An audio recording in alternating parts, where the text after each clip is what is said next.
بسم اللہ الرحمن الرحیم۔ السلام علیکم ورحمۃ اللہ وبرکاتہ۔ محترم سامعین، سوشل میڈیا پر ایک بچے کی تصویر زیر گردش ہے۔ رواں برس 18,45,000 سے زائد افراد نے حج کی سعادت حاصل کی اور سب سے کم عمر حاجی 11 ماہ کا پیارا سا بچہ تھا۔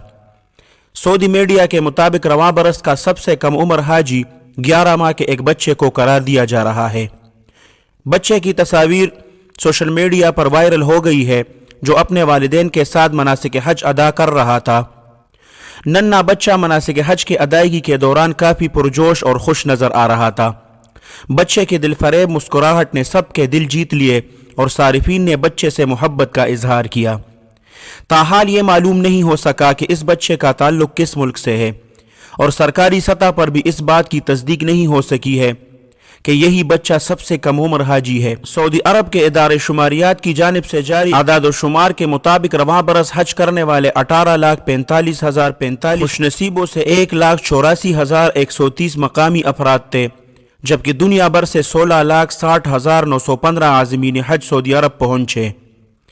محترم سامعین، خیال رہے کہ گزشتہ برس کے مقابلے میں اس سال کے حاجیوں کی تعداد میں 9,26,000 کا اضافہ ہوا۔ پھر سوشل میڈیا پر یہ بحث بھی زیر گردش ہے اور لوگ طرح طرح کے اپنی رائے دے رہے ہیں کہ حج کے لیے تو بالغ ہونا اور عاقل ہونا ضروری ہے، تو ان کی خدمت میں عرض ہے کہ وہ شرائط وجوب ہے۔ جب آدمی بالغ ہو، عاقل ہو، آزاد ہو، مسلمان ہو اور صاحب نصاب ہو تو یہ شرائط وجوب میں سے ہیں حج کے، یعنی اس پر حج کرنا واجب ہے۔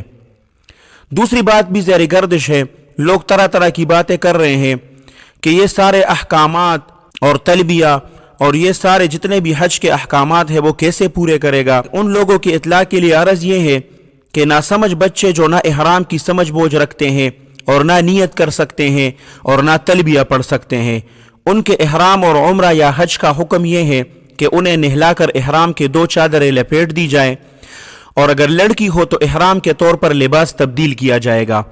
اس کے بعد اس کا والد یا ولی اس کی طرف سے نیت کر کے تلبیہ پڑھ لے۔ اس طرح وہ ناسمجھ بچہ یا بچی محرم شمار ہوگا یا ہوگی۔ اب ولی بچے کو احرام کے ممنوعات سے بچاتا رہے اور حرم میں بچہ یا بچی کو اپنے ساتھ لے کر عمرے کے تمام افعال اور حج کے تمام افعال ادا کرے، اور طواف اور سعی سے پہلے اپنی نیت کے بعد اپنے ناسمجھ بچہ یا بچی کی طرف سے بھی طواف اور سعی کی نیت کرے، اور اگر طواف اور سعی میں ناسمجھ بچہ یا بچی کو ساتھ نہیں رکھا تو اپنے طواف اور سعی کے بعد اس کی طرف سے طواف اور سعی خود ادا کرے۔